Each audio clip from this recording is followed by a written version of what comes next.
أعوذ بالله من الشيطان الرجيم. بسم الله الرحمن الرحيم.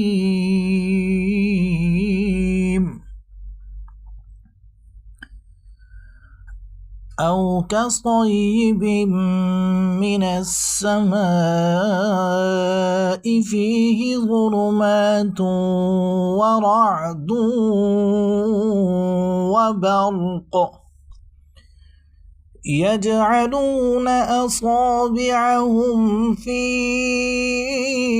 آذانهم من الصواعق حذر الموت والله محيط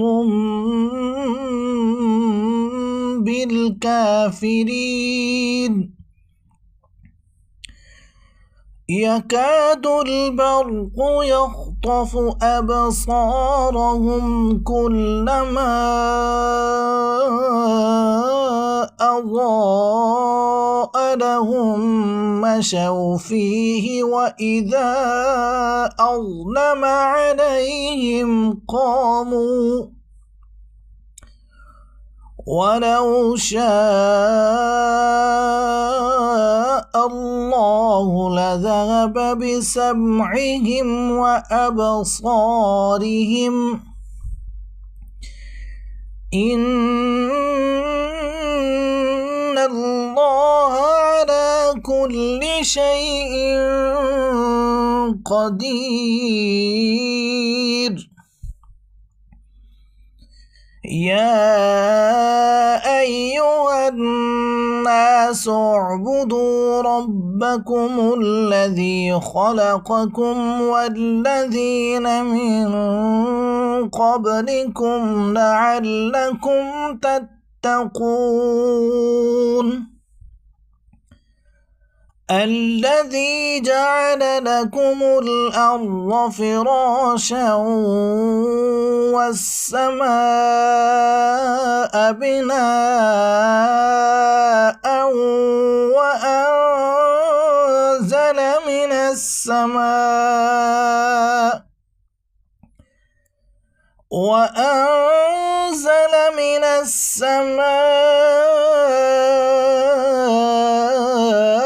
ماء فأخرج به من الثمرات رزقا لكم فلا تجعلوا لله أندادا وأنتم تعلمون. وإن كنتم في ريب مما نزلنا على عبدنا فأتوا بسورة من مثله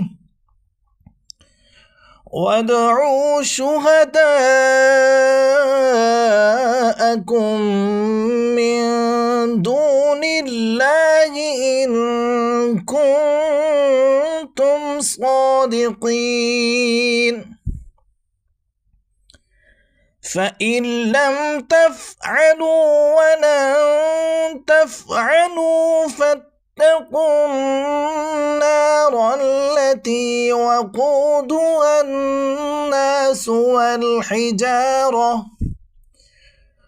أعدت للكافرين.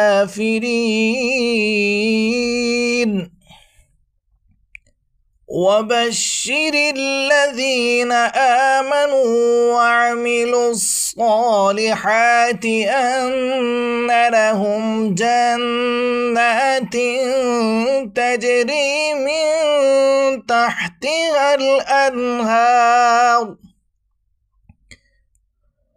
كلما رزقوا منها من ثمرة رزقا قالوا هذا الذي رزقنا من قبل وأتوا به متشابها ولهم فيها أزواج مطهرة وهم فيها خالدون. صدق الله العظيم.